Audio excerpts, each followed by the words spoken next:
My name is Jordy. I'm 27 now, but this started when I was only 19. I matched with a guy named Todd on Tinder.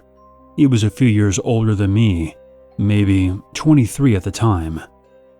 At first, he seemed normal. He was funny, chatty, and a bit intense. But not in a way that threw me off immediately.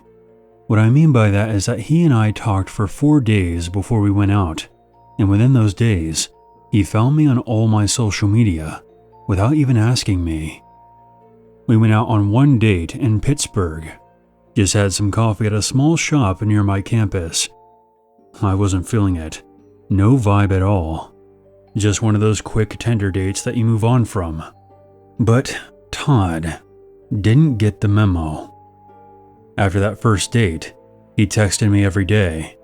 At first, it was a casual, "Hey, how's your day going? You want to grab dinner tonight?" But then it got weird. Like if I didn't reply in an hour, he would say, "You're ignoring me?" After a week of this, I told him that I wasn't interested. He sent back this long message about how we had a connection, and I would regret walking away. I then just blocked him on everything, and that should have been the end. But over the next 7 years, Todd found ways to stay in my life. A month after I blocked him, he sent me a friend request on Facebook. Different account, different profile picture, but I recognized those dark eyes and crooked smile. Of course, I blocked him immediately. Then he found my Instagram, and then my Snapchat. He made new accounts constantly, usually under names like Tom, Travis, or Terry. He wasn't trying too hard to hide who he was. By the time I was 20, Todd began showing up in person. One day, I came back to my dorm room from class, and there was a note taped to my door. "You looked really pretty in that red sweater." I had worn a red sweater to class the day before.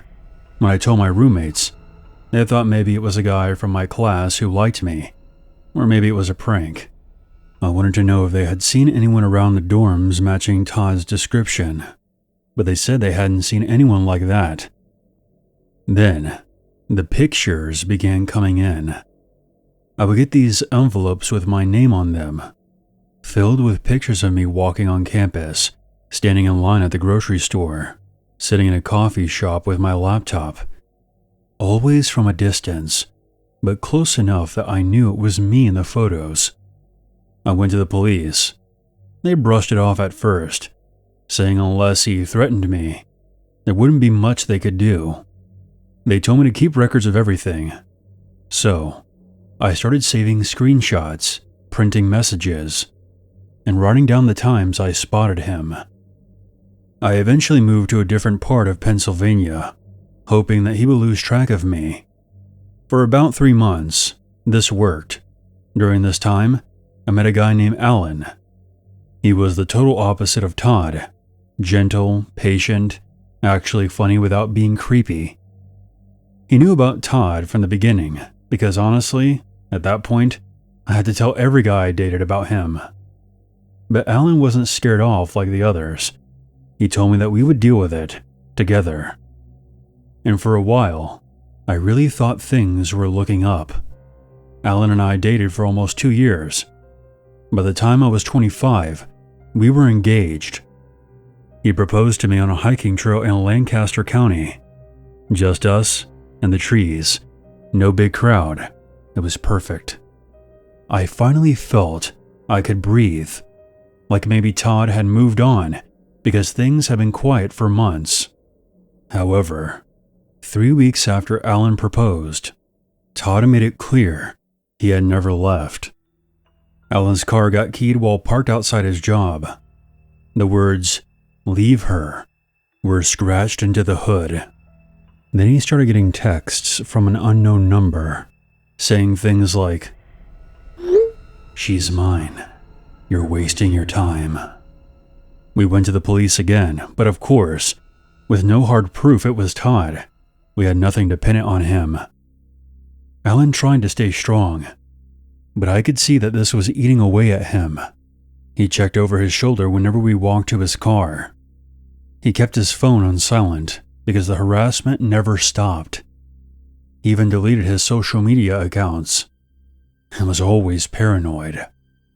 The breaking point came when Alan's parents got an envelope in the mail with no return address. Inside was a printed picture of us holding hands at a farmer's market. On the back, scrawled in black marker, it said, "That ring will come off one way or another." Alan was terrified, and honestly, so was I. We fought constantly about what to do.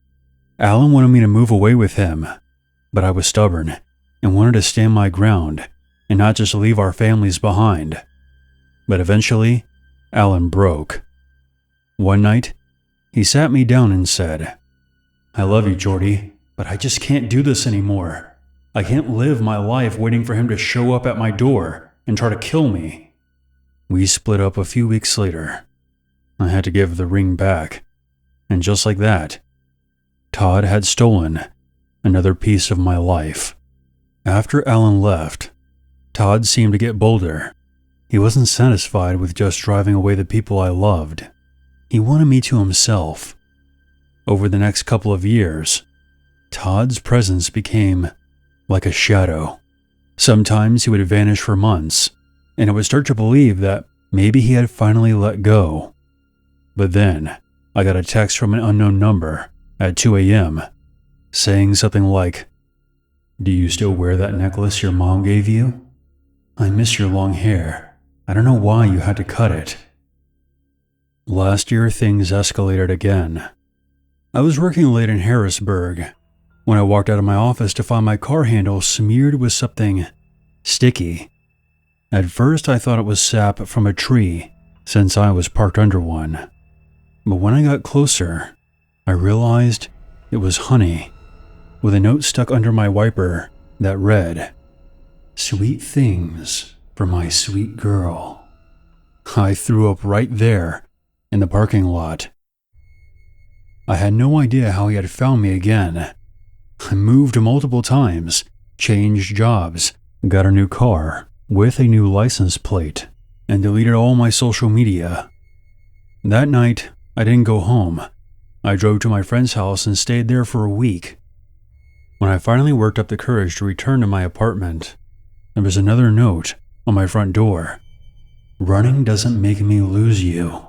It just makes me chase harder." I called the cops again, and this time, they took things a bit more serious.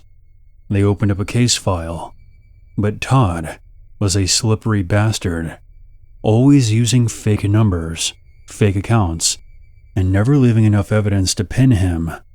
I'm now 27, and just a few weeks ago, I woke up around 3 a.m. to the sound of gravel crunching outside my bedroom window.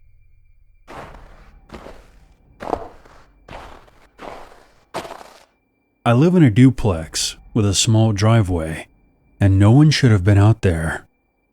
I froze in bed, holding my breath. After a few minutes, I finally worked up the courage to peek through the blinds. I saw Todd was standing in my driveway. Though it was dark, I could tell it was him. It had to be. Same height, same build, same red Toyota parked in the street. He wasn't moving, just standing there, hands in the pocket of his hoodie, staring at my window. I ducked down and called 911 right away, but by the time they got there, he was long gone. On my front porch, taped to the railing, was another note in the exact same handwriting as the others. "We're meant to be." I have a flight booked for Arizona next week, and I plan on changing my name and living a new life. I don't even feel safe writing about this, but people need to know. If I disappear, it wasn't random. It was because Todd found me.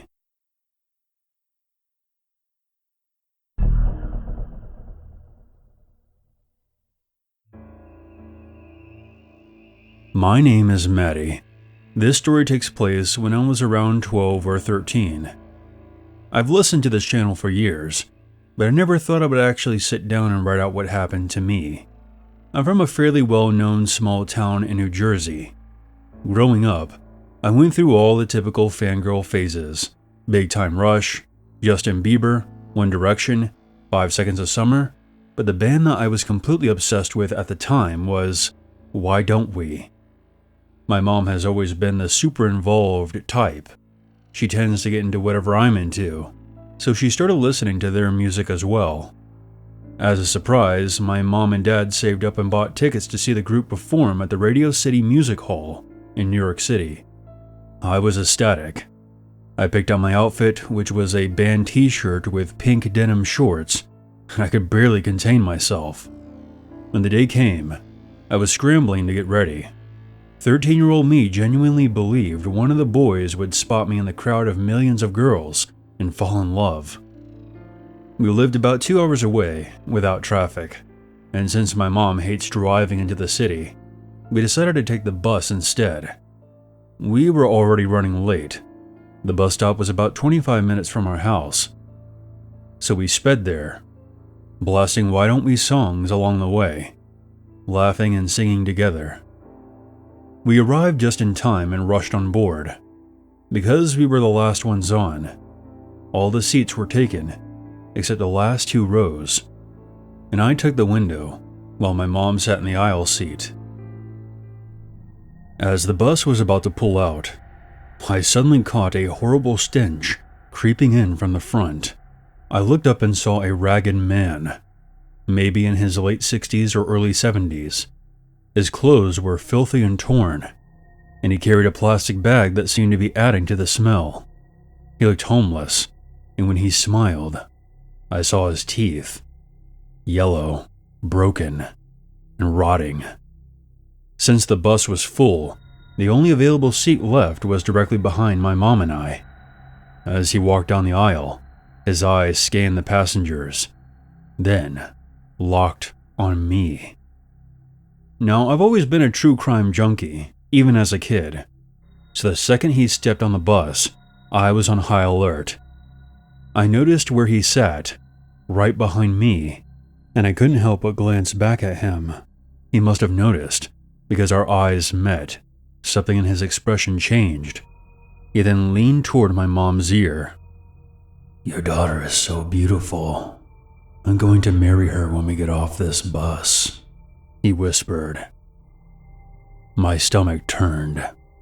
I felt his hand gripping the seat behind me, his fingers tightening until the metal creaked. I only had one earbud in, but I heard every word. My mom froze. What could she even do? She's only 4'11". We exchanged a quick glance, and she shook her head, silently telling me not to react. We whispered about how creepy it was, and decided just to ignore him. She asked for one of my AirPods to tune out his disgusting comments. For a while, he just muttered to himself, and we tried to push it out of our minds, focusing on the excitement of the concert. Halfway through the ride, my mom pulled out her phone to take selfies of us. She literally takes pictures of everything. She's the kind of person that would take pictures of a rock. But as she held the phone up, I noticed something at the top of the screen. The man had leaned forward, practically pressing his face between our seats to get in the picture. I panicked and tried to whisper a warning, but before I could, my mom saw him on the screen and yelped. She shot up from her seat. The man just sat there, laughing this awful, manic laugh.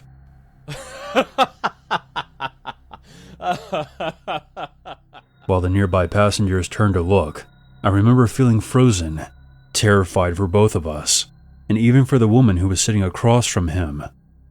He eventually stopped laughing and sank back into his seat, mumbling under his breath. No one said a word. They never do. And my mom and I just sat there, tense and silent. I texted her instead of speaking, telling her how scared I was, and she replied telling me to stay calm and just ignore him for a while longer. 15 minutes later, I started to relax more, We hadn't heard anything from the man behind us. That was until I felt something hot on the right side of my neck. I jerked forward and looked back. The man was leaning so close that his face nearly touched the gap between the seats. "Your daughter is so perfect. I'm going to have a family with her." My mom spun around and stood up, her voice shaking, but was loud enough for the whole bus to hear. "She's only 12 years old. Leave her alone, and don't speak to us again." For a second, I thought I was going to lunge at her, but thankfully he didn't. He just sank back down, now silent. When we finally neared our stop, I felt a wave of relief. I thought it was over. As people began filing off the bus, my mom and I had our stuff ready. We were immediately expecting to hop off. But right before we did, I felt him lean in close again, his voice low and disturbingly cheerful. "As soon as we get off this bus, I'm going to rape your daughter." I felt every drop of blood drain from my body. I couldn't breathe. My mom's face went pale in pure terror. I started praying in my head, even though I'm not very religious. I just wanted to get out of there. As soon as there was enough space between us and him, we booked it. We ran off that bus as fast as we could and sprinted down the street, desperate to disappear into the crowd. We ducked into a nearby boutique store, crouching behind the racks of clothing. Through the glass, we saw him limping down the sidewalk, peering into the windows, searching for us. When he looked into our store, I held my breath, but thank God he didn't spot us. We waited another 15 minutes before slipping out and finding a security guard who walked us the rest of the way. The rest of that night went by without seeing him again, but the fear has stayed with me ever since. To any young girls hearing this, please be aware of your surroundings. I used to listen to scary stories thinking, that could never happen to me, but it did. It can happen to anyone.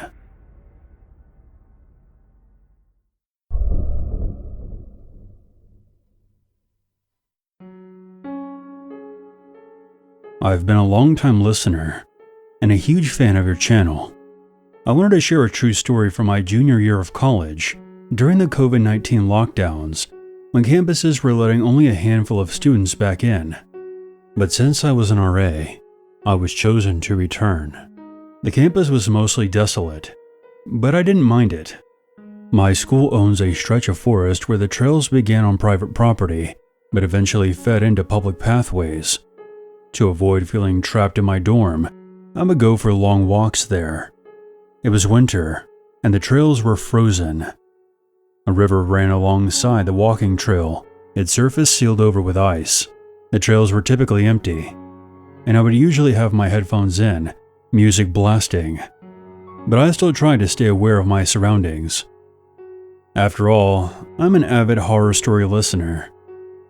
I don't know exactly how long the trail is, but toward the end, there's a bench. During the springtime, students would gather there to swim. For me, the bench served more as a landmark. It meant that the trail was about to get more narrow and elevated, with the river running stronger beside it. Even during winter, you could still see the water moving beneath a thin layer of ice. The trail eventually ended in a parking lot, and as I got closer, I saw someone. At first, there was nothing unusual about him.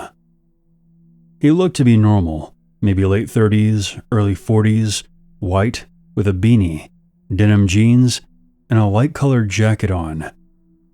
Nothing about his appearance screamed dangerous in the moment, but the second I saw him, my stomach tightened. Something in me just reacted out of pure instinct. I didn't want to be near this person, alone, on an isolated trail. So I discreetly lowered my music and kept moving toward the lot. He passed me, and I let out a quiet sigh of relief.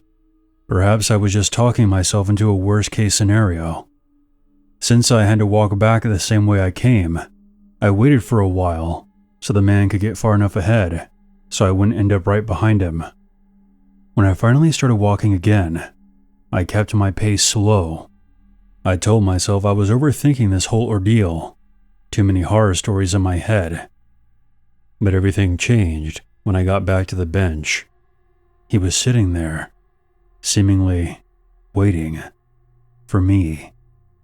This was the middle of winter, freezing cold, and he was just sitting there. I didn't say anything to him. I just kept moving forward, but after a short while, I risked a casual glance over my shoulder. My stomach dropped. He was now walking behind me. I still had a long way to go before I'd reach the campus, and all I could think was, I can't run. Running would only alert him that I knew he was following me. Plus, the trail is covered in frost. If I tried to sprint, I might slip, and then I'd be done for. So instead, I quickened my pace, forcing myself not to look back too much. Normally, I carried either my X-Acto blade or my heavy hydro flask for protection. But on that day, of course, I had left both behind. I cursed myself under my breath. Sometimes there would be other people on the trail, but since this was a lockdown period, it was just me and him. No one else. I debated calling campus security, or even a friend, but all I could do was focus on just making it back. I think my stalker noticed I was picking up pace, because when I glanced back again, he let out this low chuckle. That sound made me shiver, more so than the cold weather. I was nearing the campus portion of the trail when I saw a woman with a huge dog coming in the opposite direction. I can't describe the relief that washed over me. I was ready to tell her that the man was following me and that she should go get some help or sick her dog on him. But when I turned around once more, he was gone. Just like that, out of thin air. I didn't waste any time. There were 3 separate entrances from the campus to the trail, and I darted up the closest one, cutting straight for the dorms. Even as I walked back to my room, I kept glancing over my shoulder, my nerves still on edge. Honestly, if that woman and her dog hadn't shown up, I think he would have continued following me, and if he had made a move, I don't think I could have done much about it. Once inside, I called the campus security, trying to report a strange man on campus, but they just brushed it off and said that they would send someone to go check it out, and then hung up without even asking for a description. The scariest part of this was the feeling of being trapped. Not being able to run, knowing that he was right behind me. When I called my parents and told them, they just scolded me, telling me that I shouldn't be walking in the woods alone. Young girls go missing all the time in those situations. Funny enough, that didn't stop me from going back on the trails. But after that day, I never left without my X-Acto blade in my pocket. I've attached a short video showing what the frozen path and river looked like that winter, as well as a photo I took at the end of the trail in the parking lot. I only recently realized that the photo actually captures the man who ended up following me. Though he's tiny and blurry, you can spot him if you zoom in close enough.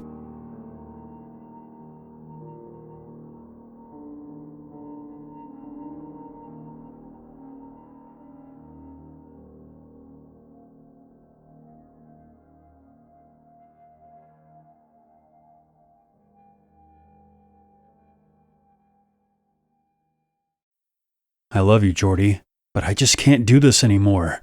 I can't live my life waiting for him to show up at my door and try to kill me. So you call things off because you're too much of a bitch to protect your woman and deal with it? Oh, that pisses me off. Where's your balls, man?